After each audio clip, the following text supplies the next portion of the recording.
إن الحمد لله والصلاة والسلام على نبينا محمد وعلى آله وصحبه أجمعين শহীদ গাজী আবু বকর সিদ্দিক রহমতুল্লাহ আলাইহি ফাউন্ডেশন কর্তৃক আয়োজিত আজকের এই দোয়া অনুষ্ঠান এবং হত্যার বিচার দাবিতে আয়োজিত এই সমাবেশের সম্মানিত সভাপতি, মঞ্চবৈষ্ঠ সম্মানিত নেতৃবৃন্দ, আমন্ত্রিত অতিথিবৃন্দ, শহীদ পরিবারের সম্মানিত সদস্যবৃন্দ,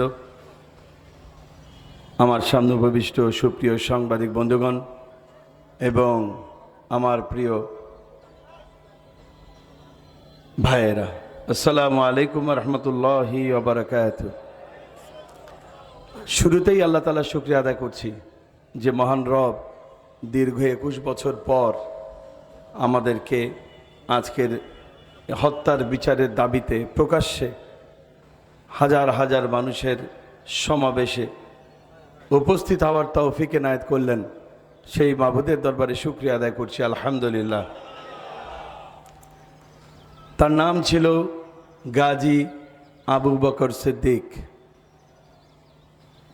গাজী ছিলেন তিনি, পারিবারিক দেয়া নাম, কিন্তু গাজী নামে তিনি সন্তুষ্ট ছিলেন না, তিনি হতে চেয়েছেন শহীদ।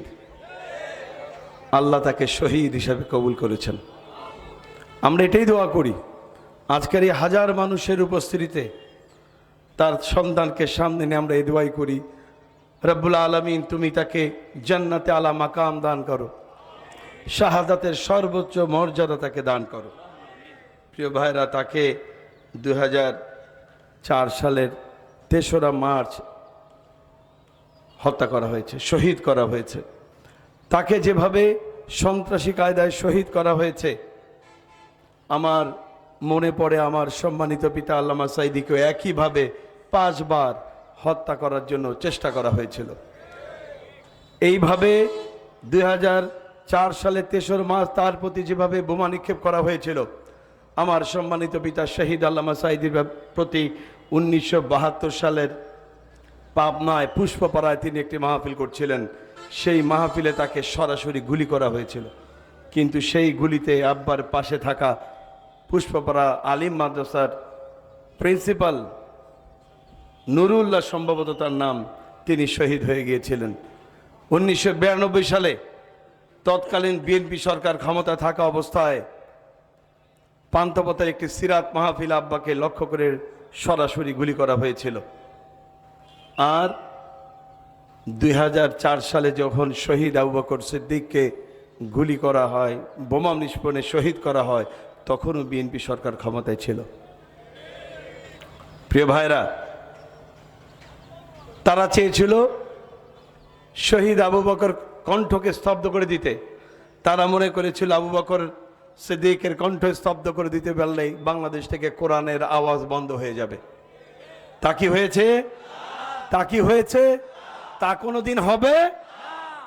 বরং এক শহীদ আবু বকর সিদ্দিকের কণ্ঠ থেকে এখন হাজার শহীদ আবু বকর সিদ্দিকের জন্ম হয়েছে। বাংলার প্রতিটি ঘরে ঘরে আবু বকর সিদ্দিকের জন্ম হয়েছে। প্রিয় ভাইরা, শহীদ আবু বকর সিদ্দিককে যারা হত্যা করলো, যারা নীল নকশা করলো, সহযোগিতা করলো, পরামর্শ দিল, অর্থের যোগানদাতা যারা ছিল, তারা এই সমাজে আছে। হয়তো কেউ কেউ মারা গেছে, কিন্তু বাকিরা তো আছে, বাকিরা আছে। তাকে কারা হত্যা করেছিল?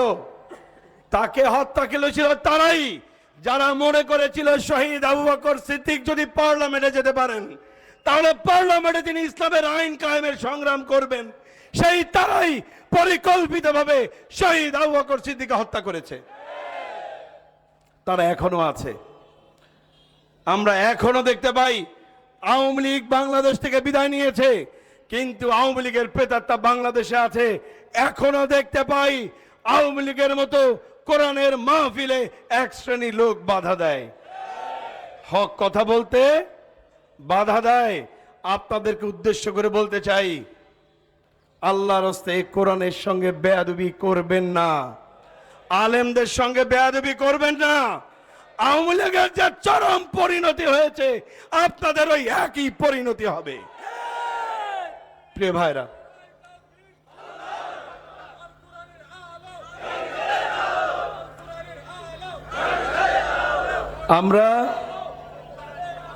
আমরা শহীদ আবু বকর সিদ্দিক সহ আমাদের শহীদ নেতৃবৃন্দের সকলের হত্যার বিচার চাই। আমাদের শহীদ নেতৃবৃন্দের ব্যাপারে তারা অভিযোগ তুলেছিল তারা নাকি যুদ্ধাপরাধ করেছে, ৭১ তারা নাকি নারী ধর্ষণ করেছে, তারা নাকি হিন্দুদের সম্পত্তি লুটপাট করেছে। একটি সাক্ষী দিয়েও তারা প্রমাণ করতে পারে নাই। একজন মুক্তিযোদ্ধার সাক্ষীকে তারা আদালতে হাজির করতে পারে নাই। তারা বলছে তারা যুদ্ধাপরাধ করেছে। আমরাও বলছি তারা একটা অপরাধ করেছে, আমরাও বলছি অপরাধ করেছে।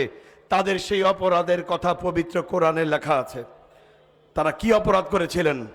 তারা কোরআনে যে বলেছে ওমা নাকামু মিনহুম ইল্লা আইয়ুমিনু বিল্লাহিল আজিজিল হামিদ, তারা সেই অপরাধ করেছিল যে তারা তাদের সব প্রশংসিত আল্লাহর উপর ঈমান এনেছিল। তারা আল্লাহর দ্বীন, আল্লাহর জমিনে কায়েম করার আন্দোলন করেছিল। এই অপরাধ তারা করেছিল। তারা যে যুদ্ধাপরাধের অভিযোগ তুলেছে এটি ছিল ভারতের সাজানো একটি নাটক, এটি ছিল একটি প্রহসন। ওই ট্রাইব্যুনাল ছিল একটি ক্যাঙ্গারু ট্রাইব্যুনাল, ভারতের নির্দেশে পরিচালিত একটি ট্রাইব্যুনাল। সেই ট্রাইব্যুনাল আমরা সাক্ষীও হাজির করতে পারিনি।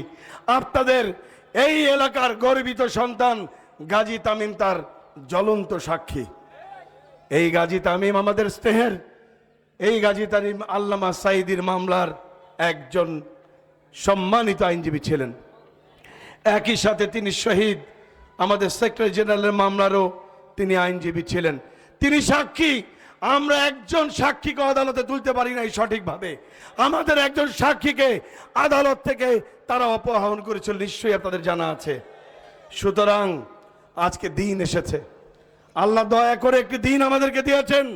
আমরা এই দিনে শহীদ আবু বকর সিদ্দিক সহ আমাদের সকল শহীদের হত্যার বিচার চাই। আপনারা চান না? চান না আপনারা? তাহলে কিভাবে এই হত্যার বিচার করব?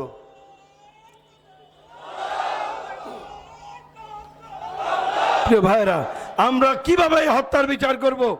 আমরা কি তাদের মতো সন্ত্রাসী কর্মকাণ্ড করব? মিথ্যা মামলা দিব? মিথ্যা সাক্ষী দিব? না। তাহলে কিভাবে করব? শহীদ আবু বকর সিদ্দিক কোন দল করতেন? কোন দল করতেন? বুক ফুলিয়ে বলেন, কোন দল করতেন?